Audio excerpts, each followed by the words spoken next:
মাহফিল আমার কাছে নয়, এই মাহফিলটা সম্পূর্ণ স্বতন্ত্র আমার কাছে। কেন? অন্য কোনো মাহফিলে রেগুলার নিয়মিত যাওয়ার সুযোগ হয় না। যাই কিছু কিছু মাহফিলে আমার আছে, কিন্তু সবচাইতে মানে আমার কাছে অত্যন্ত আনন্দের, প্রায় 18 বছর এই মাহফিলে আল্লাহ তাআলা আমাকে আসার সুযোগ করে দিয়েছে। বলি আলহামদুলিল্লাহ, জয় বলি আলহামদুলিল্লাহ। আমি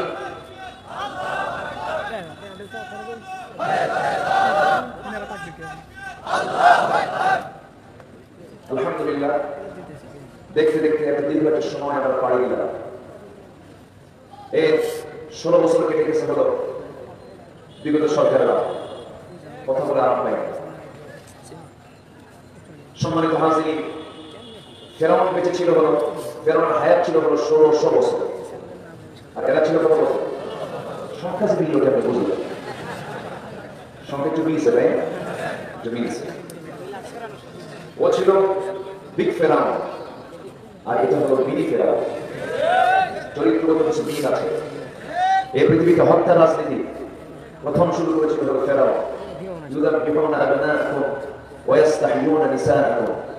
ছেলে সন্তানগুলোকে জবাহ করত, মেয়ে সন্তানগুলোকে জীবিত রাখত ফেরাউন। কেন? তার ক্ষমতাকে পাকাপোক্ত করার জন্য। এই হত্যা রাজনীতি আমার দেশে বিগত 16 বছর তারা চালিয়েছিল, কিন্তু শেষ পর্যন্ত টিকতে পারে না। শেষ পর্যন্ত তারা অস্তিত্ব রক্ষা করতে পারে না। 16 বছর আমাদেরকে গালিগালাজ দিয়েছে, জন্মই হয় নাই আমাদের একান্ত, আমাদেরকে রাজাকার ট্যাগ লাগিয়ে দিয়েছে। কিন্তু আমরা কোনোদিন পাকিস্তান যাইনি, কিন্তু ভারতীয় রাজাকাররা সব ভারতে গিয়ে শেল্টার নিয়েছে, ঠিক কিনা? সব কোথায় এখন? কষ্ট পাচ্ছেন নাকি? কথা বলবো, কথা বলবো, জোরে বলি ইনশাআল্লাহ, জোরে বলি ইনশাআল্লাহ। সম্মানিত ভাই, কি দাপট ছিল! মঞ্চ পর্যন্ত দখল, ডানে বামে সামনে পেছনে, পোস্টার পর্যন্ত দখল। পোস্টারে নাম না দিলে মাহফিল বাতিল। মনে আছে আপনাদের? মনে আছে তো নাকি? এই চিত্রগুলো চিত্রায়িত করেছে। আমার জাহিদ ভাই বললেন মাহফিলে যাওয়ার দূরের শ্রোতা ভাষা শুরু হয়, এমন খুশি দুঃসময় পার করতে হয়েছে। কিন্তু এই সুদিন আমরা যে পেয়েছি আলহামদুলিল্লাহ। তবে প্রকৃত বিজয় কিন্তু এখন আসেনি। প্রকৃত বিজয় সেই দিন আমরা অনুভব করব যেদিন এদেশে পূর্ব দিগন্তে ইসলামের সূর্য উদয় হতে দেখব। এমন দিন কি সবাই দেখতে চান না? এমন দিন কি সবাই দেখতে চান? দেখার জন্য কিছু যোগ্যতা লাগবে। আল্লাহ তাআলা নিজেই বলেছেন, ক্ষমতা দেব তোমার হাতে, খেলাফত দেব তোমার হাতে, ওয়া'দুল মুমিনিনা আমানু মিনকুম ওয়া আমিলুস সালিহাত। ভালো করে যদি ঈমান আনতে পারো আর নেক আমল যদি করতে পারো, লা ইস্তাখলিফান্নাকুম ফিল আরদ, আমি নিজে তার হাতে খেলাফত দিয়ে দেব। এটা কার ওয়াদা? আজকে বলে কার ওয়াদা? ব্যক্তিগত মানোন্নয়নের দরকার সবার পরে না সবার আগে? বলেন বলেন, ব্যক্তিগত মানোন্নয়নের দরকার সবার আগে না সবার পরে? সবার আগে। সম্মানিত ভাই, বেশ কিছু কথা জমা হয়ে আছে, আমরা আস্তে আস্তে করে শুরু। আমাকে সময় দিচ্ছেন তো নাকি? জি, জোরে বলি ইনশাআল্লাহ। সম্মানিত ভাই, সম্মানিত বন্ধুগণ, আমাদের সবচেয়ে বড় বিষয় হলো আমরা তো দুনিয়া থেকে বিদায় নেব, দুনিয়া থেকে বিদায় হয়ে যাবো, আল্লাহর সামনে আমাদের হাজিরা দিতে হবে। সেই হাজিরা দেওয়ার জন্য যে কোয়ালিটি, যে গুণটা থাকা দরকার, সেই গুণ আমাদের অর্জন করব, এটাই হচ্ছে সবচেয়ে বড় বিষয়।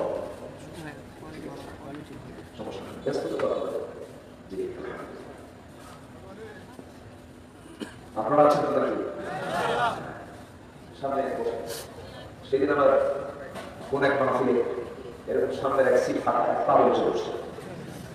এটা নিয়ে একটা দুনিয়া তুলে গেলাম, এখানে সামনে সামনে সবাই বসে। সম্মানিত ভাই, এখন বিষয় হলো এই 18 বছরের মাঝে অনেক ব্যক্তি কিন্তু এলাকায় অনুপস্থিত আছে, অনেকেই দুনিয়াতে না চলে গেছে।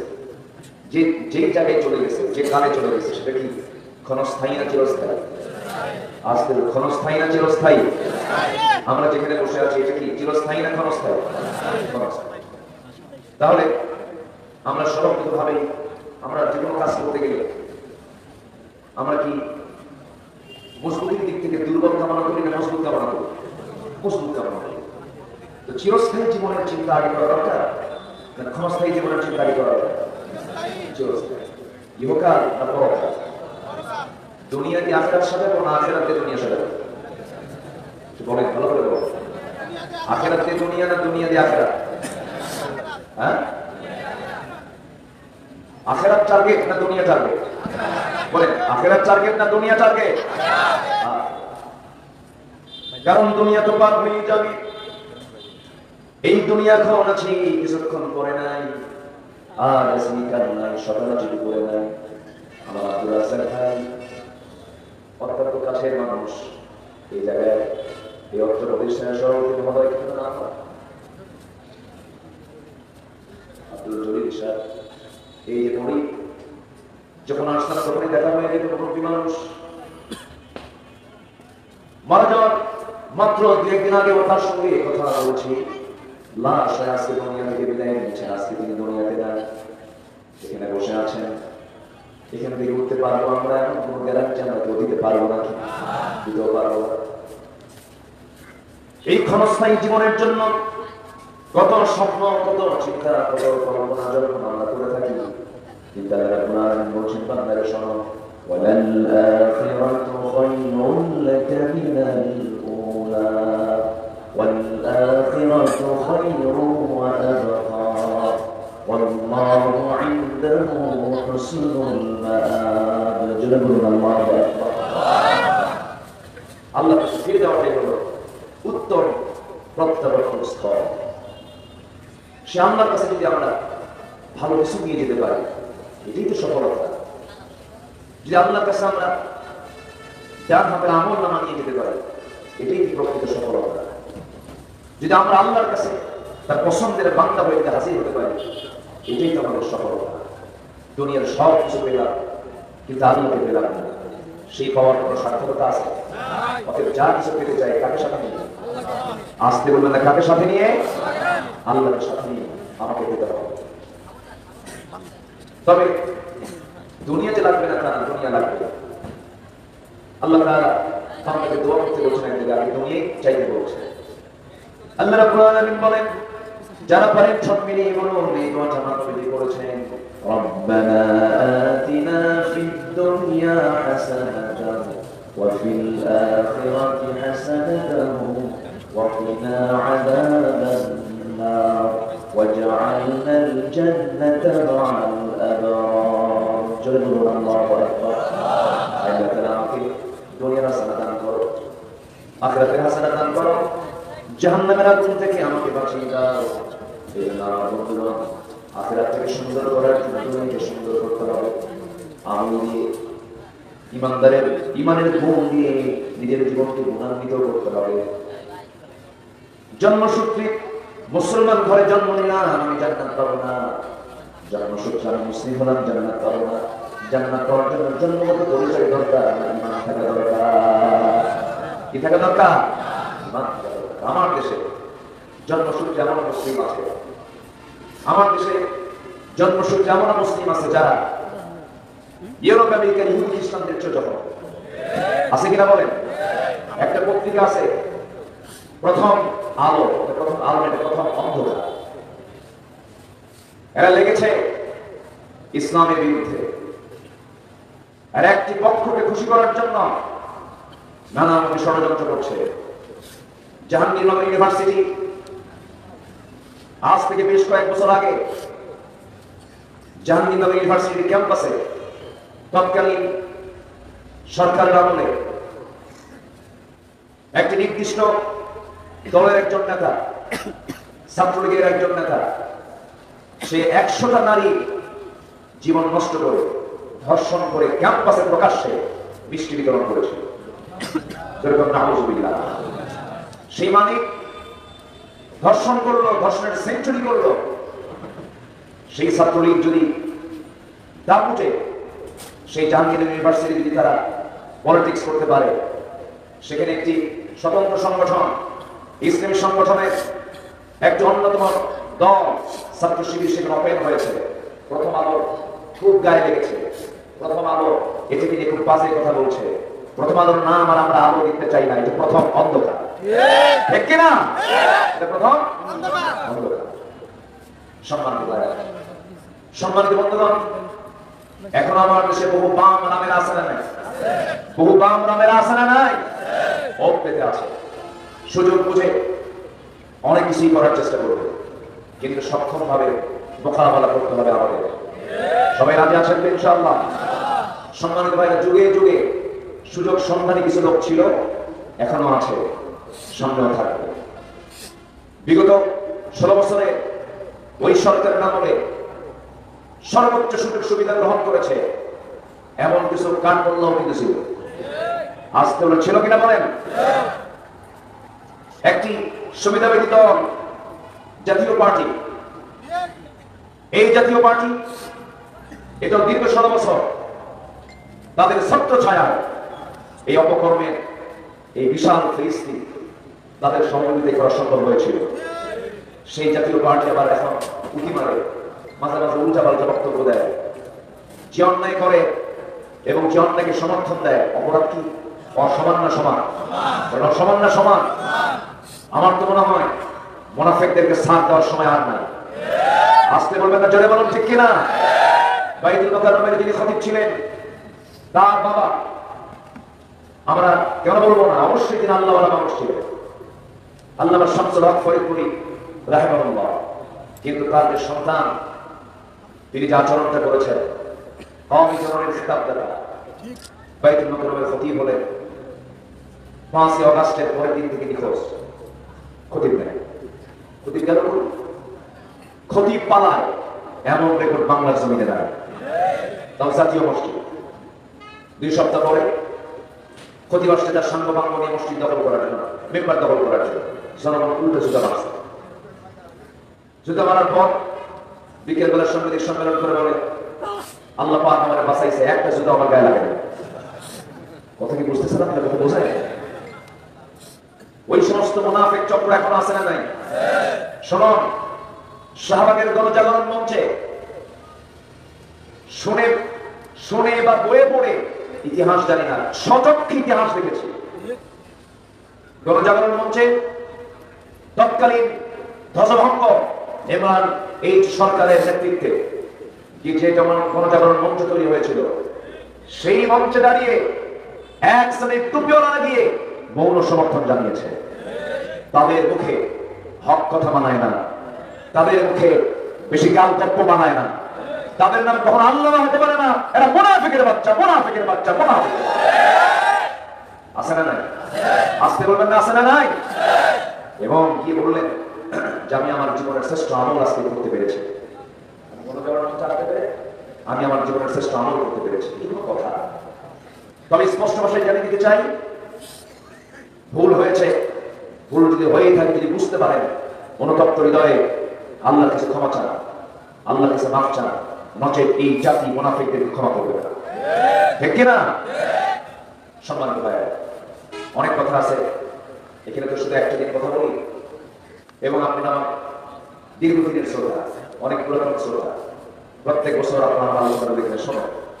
আজকে আমি সেই দিকটা ইঙ্গিত করতে চাই যেটা আমি শুরু করেছি, সেটা হলো আমরা দুনিয়া চাই না আখিরাত চাই? বলেন, দুনিয়া চাই না আখিরাত চাই? ভালো করে করো, মন থেকে করো, চোখ বন্ধ করে করো, দিল থেকে বলো। আখিরাত, সত্যি আখিরাত?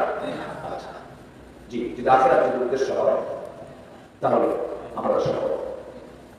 আলহামদুলিল্লাহ, যদি বলি আলহামদুলিল্লাহ। আর যদি এরকম মনে হয় না আখিরাত আছে কিনা, হুজুররা বলে মরে গেলে আবার কাজ হবো না, এরকম চিন্তা যদি মাথায় আসে তাহলে কিন্তু বড় ব্যাখ্যা হয়ে যাবে। এই আখিরাতের প্রতি বিশ্বাস ওই ব্যক্তি তত গভীর, কোরআনের জ্ঞান যার যত গভীর, কোরআনের জ্ঞান যার যত গভীর হবে, আখিরাতের বিশ্বাসটা তত গভীর হবে। আমরা কোরআনটাকে বেশি করে স্টাডি করার চেষ্টা করবো। জোরে বলি ইনশাআল্লাহ, জোরে বলি ইনশাআল্লাহ। তাহলে আমরা প্রস্তুতি নেব দুনিয়ার না আখিরাতে, দুনিয়ার না আখিরাতে, আখিরাতের প্রস্তুতি আমরা নেব। জোরে বলি ইনশাআল্লাহ, আর জোরে বলি ইনশাআল্লাহ। এখন আখিরাতের প্রস্তুতির জন্য আমাদের মোটামুটি 13টা গুণ অর্জন করা দরকার। কয়টা গুণ অর্জন করা দরকার? 13টা গুণ অর্জন করা দরকার। আমার একটা নিয়ত হলো, আমি জীবনে কখনো পয়েন্ট ছাড়া, ধারাবাহিকতা ছাড়া আমি কথা বলতে পারি। এই 13টা পয়েন্টের উপরে আমি কিছু কথা বলতে চাচ্ছি। ওমা তাওফীকি ইল্লা বিল্লাহ আলাইহি তাওয়াক্কালতু ওয়া ইলাইহি মুনীব। সবার প্রতি আমার আরজ থাকলো, আমরা আলোচনা চলাকালীন অবস্থায় চুল পরিমাণ কোনো নড়াচড়া করবো না, মাহফিলের সৌন্দর্য রক্ষা করব এবং শেষ মোনাজাত করে আমরা এখান থেকে বিদায় নেব। জোরে বলি ইনশাআল্লাহ। তাহলে আখিরাতের প্রস্তুতির জন্য 13টা কাজ, এর মধ্যে 1 নম্বর কাজ হচ্ছে আমরা ঈমান আনবো কার উপরে? সন্দেহ করে না দ্বিধাহীন ভাবে? বলে সন্দেহ না দ্বিধাহীন? দ্বিধাহীন ভাবে, দ্বিধাহীন চিত্তে আমরা আল্লাহকে বিশ্বাস করব। আল্লাহ রাব্বুল আলামিন বলেন, ইন্নামাল মুমিনুনা আল্লাযীনা আমানু বিল্লাহি ওয়া রাসূলিহি সুম্মা লাম ইয়ারতাবু ওয়া জাহাদু বিআমওয়ালিহিম ওয়া আনফুসিহিম ফি সাবিলিল্লাহ উলাইকা হুমুস সাদিকুন। জোরে বলুন আল্লাহু আকবার। আল্লাহ রাব্বুল আলামিন বলেন, প্রকৃত মুমিন তো তারাই যারা আল্লাহর প্রতি, নবীর প্রতি বিশ্বাস করে, দ্বিধাহীন চিত্তে কোনো সন্দেহ ছাড়া যারা বিশ্বাস করে। এখানে আরেকটা আমাদের কথা বলা হয়েছে, এবং যারা আল্লাহর পথে মা দিয়ে জান দিয়ে যারা জিহাদ করে, এই দুইটা কাজ যারা করবে আল্লাহ তাদেরকে সিদ্দিক খেতাব দিয়েছেন। জোরে বলি সুবহানাল্লাহ। আখিরাতের প্রস্তুতি আমাকে আপনাকে নিতেই হবে। সাহাবীরা দুনিয়াকে কত তুচ্ছ মনে করেছেন, দুনিয়াকে তারা কত হালকা মনে করেছেন।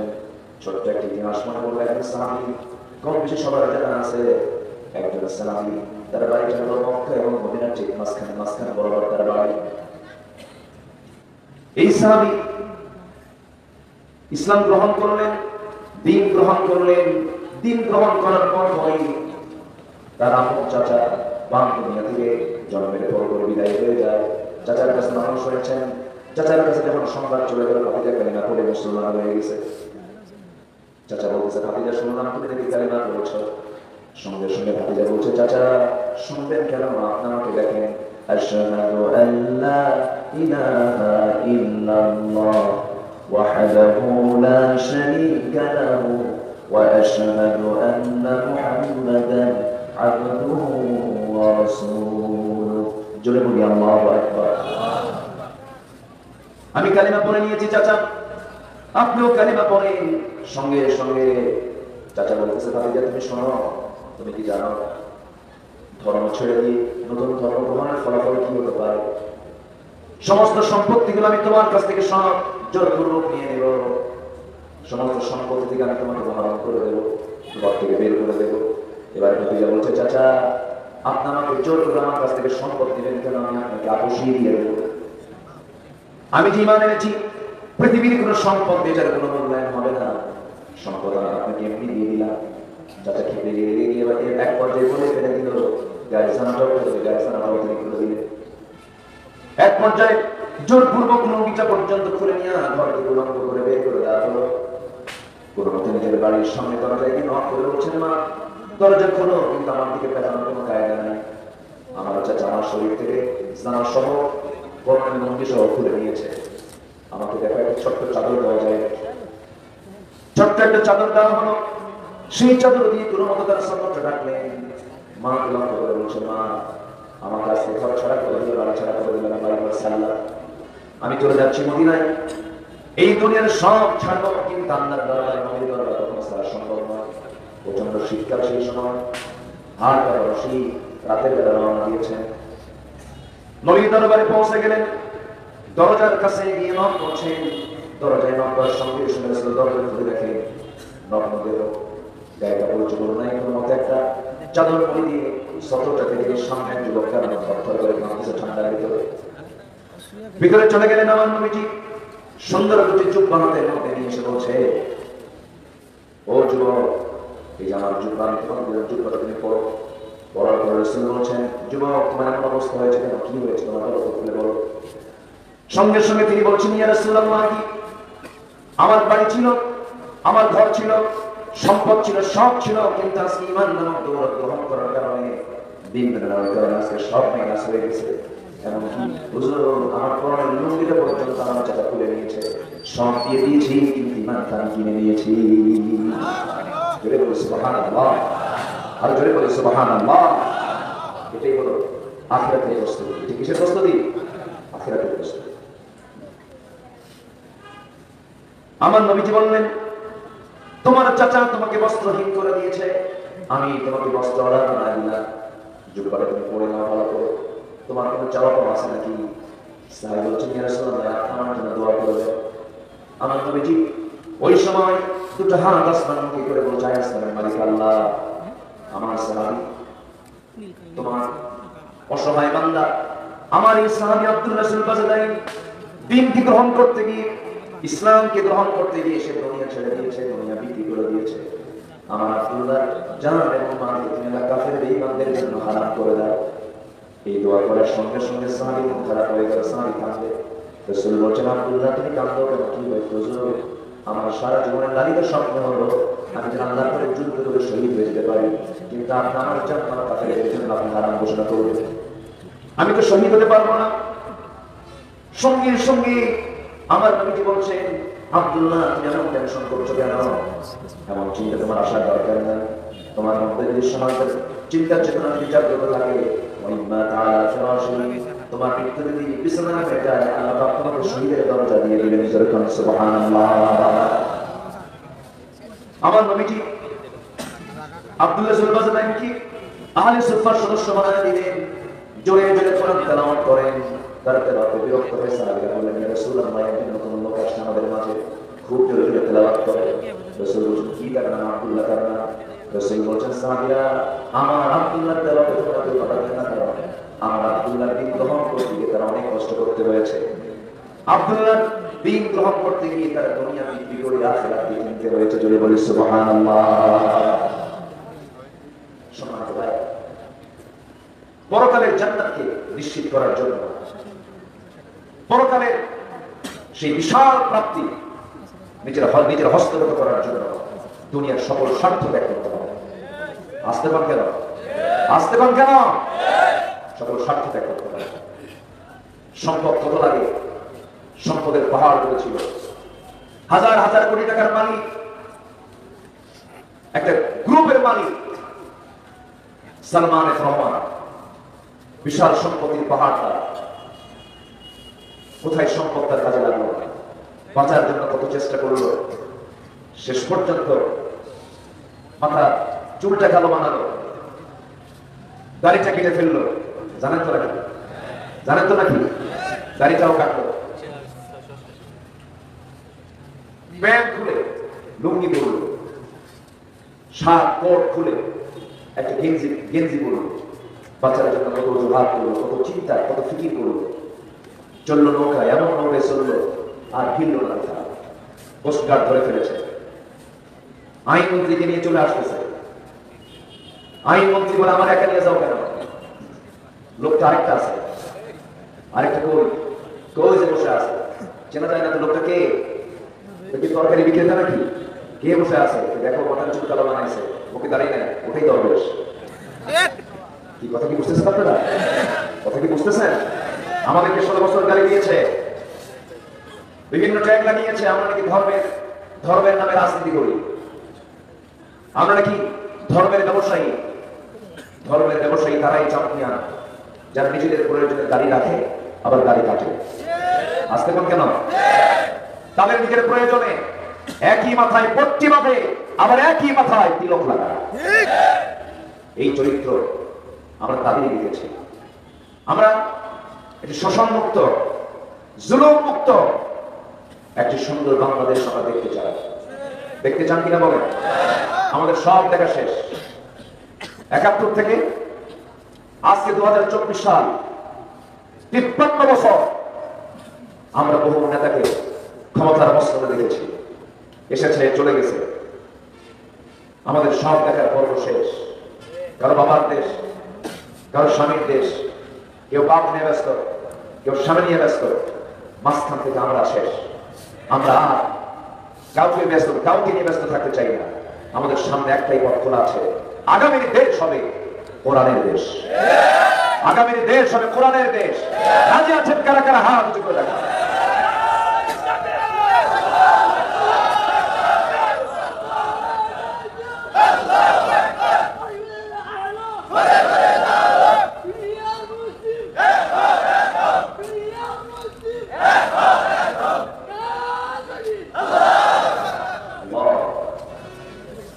আল্লাহ কারে দিয়ে কোন নেতৃত্ব দেওয়া গেছে, মুখ থেকে স্পষ্ট কথা বের হয় না, অথচ দেখেন সে লিডার হয়ে বসে আছে। বলি আলহামদুলিল্লাহ। ওয়ালাউ কানা আবুল হাবশি হাদিস, ওয়ালাউ কানা আবুল হাবশি, তোমাদের নেতা যদি হাবশি গোলাম হয়, তার মাথাটা যদি আঙ্গুরের মতো ছোট হয়, সে যদি তোমার ইসলামী দলের যদি লিডার হয়, তার অনেক কিছু তোমার জন্য মেনে নেওয়া ফরজ। আল্লাহ তুমি তার নেতৃত্ব তুমি আল্লাহ কবুল করে নাও। জোরে বলি আল্লাহুম্মা আমিন। সম্মানিত ভাইরা, সবাই দোয়া করেন একটা প্ল্যাটফর্ম যেন তৈরি হয়ে যায়, এই দেশে ইসলামী হুকুমত কায়েম হোক। সবাই চান তো নাকি? আসতে বলবেন না, সবাইকে চান? সবাইকে চান? আল্লাহ কবুল করুন, আল্লাহ কবুল করুন, আল্লাহ কবুল করুন। সম্মানিত ভাইরা, আমার নবীজি ওই সাহাবীকে নিয়ে কোন এক যুদ্ধে গেলেন, মনে আছে? মনে আছে? যুদ্ধে গেলেন, যুদ্ধ শেষ, আবার মদিনার দিকে ফিরে আসতেছে। হঠাৎ করে নবীর কানে সংবাদ আসলো, হুজুর আপনার সেই প্রিয় সাহাবী যে দুনিয়া বিক্রি করে আখিরাত কিনে নিয়েছে, সে আব্দুল্লাহ সুলবাজালাইনের শারীরিক অবস্থা খুব খারাপ, আপনি কি তার জন্য দোয়া করলেন?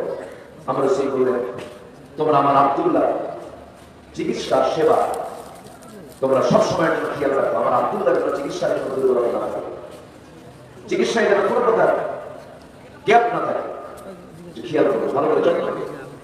সাহাবায়েরা সর্বোচ্চটুকু চেষ্টা করলেন, কিন্তু দিনের মাথায় নবীর কেন সংবাদ এলো, ইয়া রাসূলুল্লাহ আপনার প্রিয় সাহাবী আব্দুল্লাহ দুনিয়া থেকে বিদায় নিয়েছে। আমার নবীজি আবেগ আপ্লুত হয়ে পড়লেন, চোখের পানি ফেলে ফেলে কাঁদলেন, আরে আমার আব্দুল্লাহ দুনিয়া বিক্রি করে আখিরাত কিনে গেছে। সুবহানাল্লাহ। আমার নবীজি সাহাবায়ে কেরামকে লক্ষ্য করে বললেন, সাহাবীরা আমার আব্দুল্লাহর জানাজার নামাজ কেউ পড়াবে না, তোমরা জানাজার আয়োজন করো, জানাজার নামাজ প্রস্তুতি নিয়ে নাও, তার কাপড়ের কাপড় পরায় দাও। আব্দুল্লাহ জানাজার দায়িত্ব আমি কাউকে দেব না, আমি রাসূল নিজে তার জানাজার নেতৃত্ব দেব। জোরে বলি সুবহানাল্লাহ। নবীজি আমার জানাজায় দাঁড়ালেন, জানাজা সম্পূর্ণ করার পর নবীজি জিজ্ঞাসা করলেন, সাহাবীরা আমার আব্দুল্লাহর কবরটা কোথায় খনন করেছো তোমরা? হুজুর ও যদি পাহাড় দেখা যায়, পাহাড়ের ঠিক মাঝখানে বরাবর। আমার নবী করলেন কি, সাহাবীকে ডাক দিয়ে বললেন, সাহাবীরা শোনো, আমার আব্দুল্লাহর কবর থেকে খনন করেছো, আমাকে তোমরা সেখানে নিয়ে যাও, আমি সেখানে যাব। আমার আব্দুল্লাহর কবরে আমি কাউকে নামতে দেব না, আমার আব্দুল্লাহর কবরে আমি নিজে নেমে আব্দুল্লাহর লাশটা নিয়ে ঢাকার কবরে সরাই দেব। কি ভাবতে পারছেন? আমি দুনিয়া কিনেছেন না আখিরাত কিনেছেন? বলেন বলেন বলেন, আখিরাত কিনেছেন। আমার নবীজি জানাজা সম্পূর্ণ করে সোজা দাফন করার জন্য তার কবরের পাশে গিয়ে দাঁড়িয়ে বলছেন, সাহাবীরা আমি কবরে নামতেছি, লাশটা আমার হাতে তুলে দাও। আমার নবীজি কবরে নামার সঙ্গে সঙ্গে বলছেন, আবু বকর তুমি কোথায়, আমার ডান দিকে আসো। ওমর তুমি কোথায়, আমার বাম দিকে আসো। আমার নবীজি ঠিক মাঝখানে দাঁড়ানো, নবীজি হাতটা গায়ে দিলেন, সাহাবীরা তার লাশটা নবীর হাতে তুলে দিলেন। রাসূল বলছেন, আবু বকর মাথাটা ধরো, ওমর পাটা ধরো।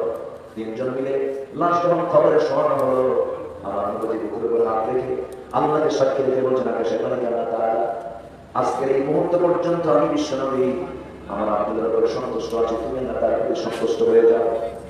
এমন একটা দোয়া, এমন একটা সুন্দর দোয়া যখন পাশে দেওয়া সাহাবী, খুব দামি সাহাবী সাদ ইবনে আবি ওয়াক্কাস রাদিয়াল্লাহু আনহু কানে যখন এই দোয়াটা যখন পৌঁছে গেছে, চিৎকার মেরে বলছেন, আকাশের মালিক আল্লাহ, আজকে আমি যদি জীবিত সাদ ইবনে আবি ওয়াক্কাস নামে যদি মৃত সামনে অভ্যাস হয়ে যদি ওই কবরের বাসিন্দা হতে পারতাম, আমি আমার নিজের জীবনকে ধন্য মনে করতাম। জোরে বলি সুবহানাল্লাহ, আর জোরে বলি সুবহানাল্লাহ। সম্মানিত ভাই, তারা দুনিয়াকে তুচ্ছ মনে করেছে, তারা আখিরাতকে প্রাধান্য দিয়েছে। আমরা আখিরাতের দিকে চিন্তাটা ডিপ করে ক্ষণস্থায়ী চিন্তা মাথায় নিয়ে দুনিয়া যদি চলতে পারে, অন্তত আমার দ্বারা হক লঙ্ঘিত কোনো গুনাহ কোনোদিন হতে পারে, তাহলে আমাদের চিন্তা থাকতে হবে আগে দুনিয়া না যায়। আমি কি শেষ করতে পারবো? সম্মানিত ভাইরা, আখিরাতের প্রস্তুতির জন্য আমি মোট 13টি কাজের কথা বলেছি। এর মধ্যে 24 হলো মাত্র 1 নাম্বার। আরো আছে কয়টা? আরো আছে কয়টা? তাহলে সময় লাগবে? সময় লাগবে। একটু বসো, একটু মেহরবানি করে বসো। আমার আপনার সাথে ভাই বলেছিলেন যে আপনাকে আমরা 5:30 উঠাই দেবো। এটি সিদ্ধান্ত ভালো, তার আগে ভালো। অনেক বৃদ্ধ আসছিলেন। আমরা গত বছরের 31 অক্টোবর কোনো ভাবি নাই আজকের এই 2024-এর 31 অক্টোবর এইরকম মেহমান মানে চেঞ্জ হয়ে যাবে। চিন্তাও করা যায় এই পরিবেশ যিনি তৈরি করেছেন, তৈরি করে দিয়েছেন তিনি আমার কে? আসতে বলবেন না, তিনি আমার কে? আল্লাহ বড় মেহেরবান। তবে যুগে যুগে মুনাফিকরা ছিল, এখনো আছে। এই আন্দোলন যারা করল, বৈষম্য বিরোধী যে আন্দোলনটা ছাত্ররা করেছে, এটা কি আমাদের জন্য অকল্যাণ না কল্যাণ? আসতে বলবে কল্যাণ না বড় কল্যাণ? শহীদ আবু সাঈদ রংপুরে মডার্ন করে রোকেয়া বিশ্ববিদ্যালয়ের ছাত্র, ইংলিশ ডিপার্টমেন্টে। আমি তার গ্রামের বাড়ি গিয়েছি, আমি তার আব্বা আম্মার সঙ্গে কথা বলেছি।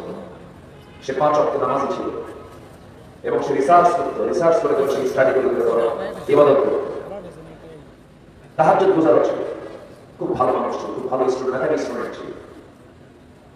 চিন্তা করুন, সেই জুলুম শাহী জুলুম থেকে বাঁচার জন্য রাজপথে নামলো, মোকাবেলা করলো, এমনকি নিজের তাজা প্রাণটা পর্যন্ত সে বিলিয়ে দিল এই জাতিকে জুলুম থেকে বাঁচানোর জন্য। সে দুনিয়া থেকে বিদায় নিল।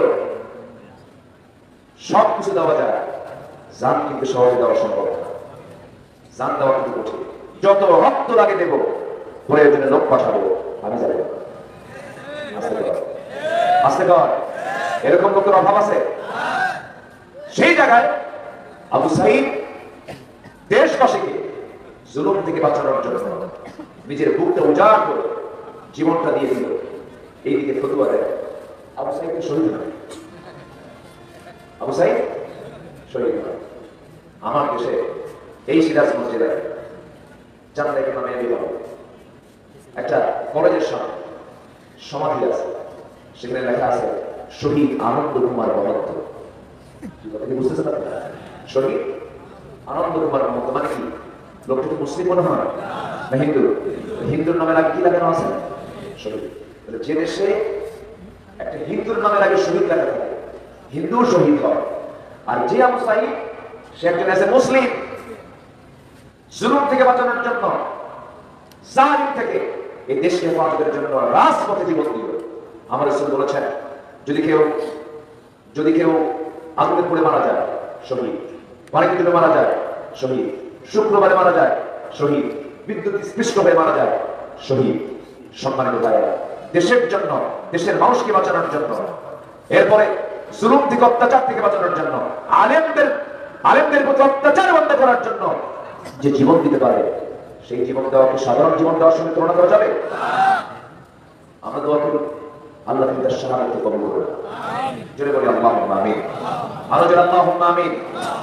আমার দেশে কিছু ফতুয়া সন্ত্রাস আছে। কি সন্ত্রাস? ফতুয়া সন্ত্রাস। এই সন্ত্রাসী একটা গ্রুপ আছে।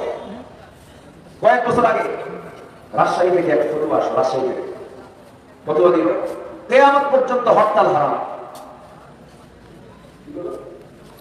কিয়ামত পর্যন্ত হরতাল হারাম। আচ্ছা বলেন তো, এই 5 আগস্টের বিজয় এসেছে হরতাল ছাড়া? আস্তে কথা, হরতাল ছাড়া হয়েছে? হরতাল ছাড়া হয়েছে? দেশ অচল করে দিতে হয়েছে, রাস্তাঘাটকে বন্ধ করে দিতে হয়েছে। বিজয়ের পর 5 আগস্টের পর ওদের ফতুয়া পাবে।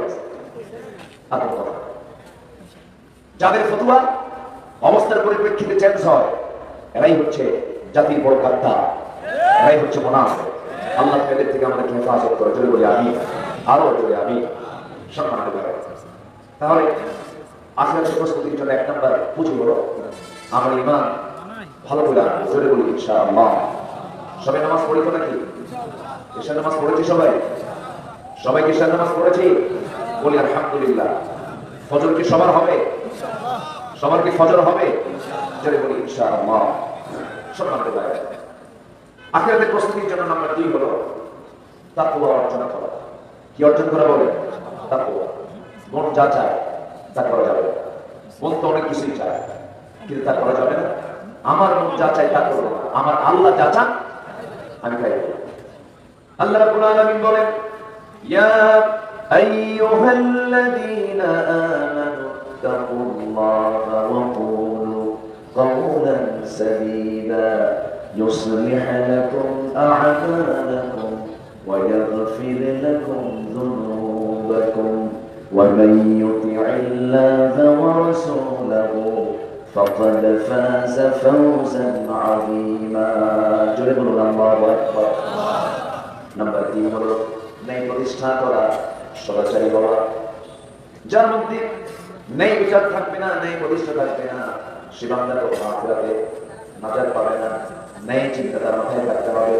ইন্নাল্লাহা ইয়া'মুরু বিল আদলি ওয়াল ইহসান ওয়া ইতা'i যিল কুরবা ওয়া ইয়ানহা আনিল ফাহশা'i ওয়াল মুনকারি ওয়াল বাগি ইয়া'iদুকুম লা'আল্লাকুম তাযাক্কারুন। জোরে বলুন আল্লাহু আকবার। জিকিরুল লা ইলাহা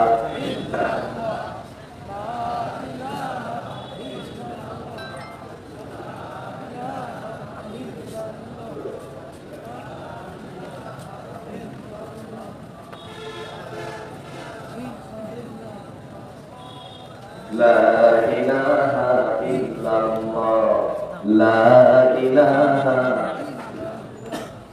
لا إله إلا الله محمد رسول الله صلى الله عليه وسلم। আমি মনে হয় আপনাদেরকে বেশি কষ্ট দিয়ে ফেলেছি। দিয়ে করে ওঠেন কেন? উঠতেছেন কেন? যে সৌন্দর্যের খেলা মাহফিলে বসে যদি মনে হয় উঠবো কখন, ভাল লাগে না, ভাবতে হবে চেষ্টা শয়তান পিছনে লাগছে। বসেন। আপনি যদি কথা নাও বুঝেন, আপনার কথা যদি নাও বুঝে আসে, বুঝতেছেন না কথা, শুধু মাথায় এতটুকু রাখবেন, যতক্ষণ বসে থাকবেন ততক্ষণ ফেরেশতারা আপনার জন্য দোয়া করবে। আমলনামা থেকে গুনাহগুলো ঝরে যাবে। এমন একটা সুন্দর জায়গা থেকে আপনি কেমন উঠে যাবেন? বসেন। আরেকটু সময়, এই তো আর কিছু সময় আসলে ফিনিশিংটা দিয়ে আমি শেষের দিকে চলে যাবো। শুধু আপনি শুনছেন না, জানেন আপনার এই বসে থাকার কারণে আমি কথা বলতে পারছি, এবং এই যে এতগুলো ক্যামেরা তারা ধারণ করছে, আগামীকাল আমার এই কথাগুলো কোটি কোটি মানুষের কাছে পৌঁছে যাবে। আলহামদুলিল্লাহ বলবেন? আলহামদুলিল্লাহ। তাহলে শুধু আপনি কি শুনছেন না গোটা বিশ্ববাসী শুনছে? গোটা বিশ্ববাসী শুনছে। বসুন, আমাকে সহযোগিতা করুন। আপনার বসে থাকলেই হবে মাহফিলকে সফল করার একটা বড় মাধ্যম। বলি আলহামদুলিল্লাহ। একটু বসে দিক চলে গেল ন্যায় প্রতিষ্ঠা করা। আমার দেশে কি ন্যায় বিচার আছে? আসতে বলবেন না আছে? এ পর্যন্ত পাইছি আমরা, কিন্তু ন্যায় বিচার যে পাওয়া যায়, ন্যায় বিচার যে প্রতিষ্ঠিত হতে পারে, এটা বাস্তব মডেল ছিলেন মুহাম্মদুর রাসূলুল্লাহ। খোলাফায়ে রাশিদিন তাদের আনিত পথ যদি আমরা ফলো করি, অবশ্যই ন্যায় বিচার, ন্যায় প্রতিষ্ঠা এই জমিনের সম্ভব। নাম্বার 4, দ্বীনের সঠিক এলেম অর্জন করতে হবে, সবচেয়ে বেশি জরুরি করতে হবে। আখিরাতকে সফল করার জন্য, আখিরাতের প্রস্তুতির জন্য, সকলের জন্য দ্বীনের জ্ঞান অর্জন করার দরকার আছে না? যেই জান্নাত পেতে চায়, যার জান্নাত পাওয়ার টার্গেট, তাকে দ্বীনের এলেম হাসিল করাটা জরুরি, তার জন্য ফরজ। আমরা সবাই শিখবো। জোরে বলি ইনশাআল্লাহ। আর জোরে বলি ইনশাআল্লাহ। এই জন্য আল্লাহ তাআলা একটা দোয়া শিখিয়ে দিয়েছেন, ওকুর রব্বি জিদনি ইলমা। এটা শুধু আলেমদের জন্য, হাফেজদের জন্য, সবার জন্য, সবার জন্য। একটু কান লাগাবেন। নাম্বার 5 হলো অধিক সংখ্যক নেক আমল করা। অধিক সংখ্যক নেক আমল আখিরাতের প্রস্তুতি। আল্লাহ রাব্বুল আলামিন সূরা লোকমান আয়াতে সুন্দর করে বলছেন, ইন্নাল্লাযীনা আমানু ওয়া আমিলুস সালিহাতি কানাত লাহুম জান্নাতুন নাঈম। সূরা কাফির বলছেন, কানাত লাহুম জান্নাতুল ফিরদাউসি নুজুলা। জোরে বলুন আল্লাহু আকবার। নাম্বার 6 হলো ধৈর্য ধারণ করা। ধৈর্য যার আছে ঈমান তার টিকে থাকবে, ধৈর্য যার নাই ঈমান তার ঠিক না, ঈমান তার ঠিক মুখে পড়ে যাবে। একটা প্রশ্ন করবো আমি, বলুন তো বিয়ে আগে দরকার না ধৈর্য আগে দরকার? বলেন বলেন, ব্যবসা আগে দরকার না ধৈর্য আগে দরকার? এই পৃথিবীর সমস্ত কাজ করতে গেলে আপনাকে আগে ধৈর্যের পরিচয় দিতে হবে। ধৈর্য ছাড়া আপনি কোনো কিছু অর্জন করতে পারবেন না। ব্যবসা আগে দরকার না ধৈর্য আগে দরকার? ধৈর্য আগে দরকার। ধৈর্য আছে যার বিজয় আছে তার, ধৈর্য আছে যার পুরস্কার আছে তার। আল্লাহ রাব্বুল আলামিন বান্দাকে বলছেন, বান্দা ধৈর্যশীল হও, ধৈর্যের পুরস্কার হচ্ছে জান্নাত। ধৈর্যের পুরস্কার হলো জান্নাত। আখিরাতের প্রস্তুতির জন্য ধৈর্যের মতো গুণ অর্জন করতে হবে। আল্লাহ রাব্বুল আলামিন বলেন, ইয়া আইয়ুহাল্লাযীনা আমানু ইসতাঈনু বিস-সাবরি ওয়াস-সালাহ ইন্নাল্লাহা মা'আস-সাবিরিন। জোরে বলুন আল্লাহু আকবার। নাম্বার 7 হলো আল্লাহর প্রতি ভরসা করা। আল্লাহর প্রতি ভরসা করা আখিরাতের প্রস্তুতির জন্য গুরুত্বপূর্ণ একটা বিষয় হলো আল্লাহর প্রতি ভরসা যার থাকবে তার কোনো টেনশন থাকবে না, তার মতো হতাশা আসবে না। যার আল্লাহর প্রতি ভরসা থাকে সেই বান্দার হার্ট স্ট্রোক হবে না, হার্টের রোগ হবে না, হতাশা তার মধ্যে কাজ করবে না, সে কখনো হতাশ হয়ে পড়বে না, ডিপ্রেশনে ভুগবে না। আল্লাহ রাব্বুল আলামিন বলেন, ওয়া মান ইয়াতাওয়াক্কাল আলাল্লাহ ফাহুয়া হাসবুহ।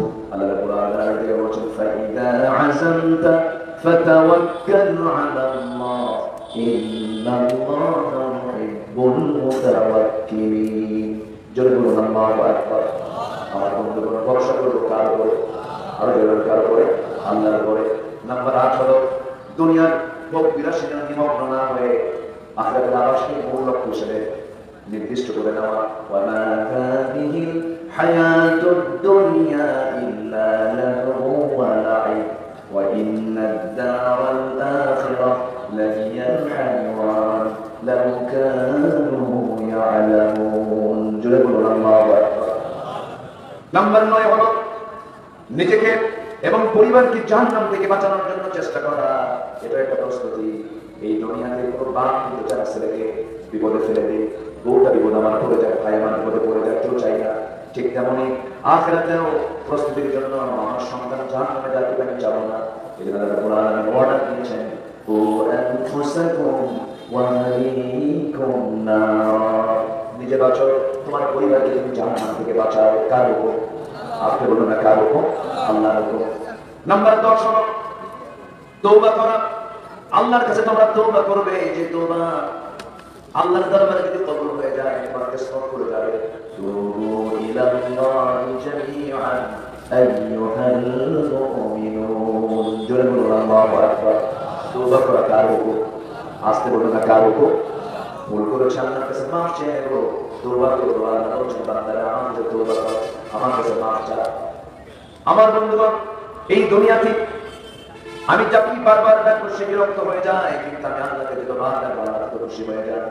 এই জন্য আমরা আল্লাহর কাছেই বলবো, সকল চাওয়াটা আল্লাহর কাছে আমরা চাবো।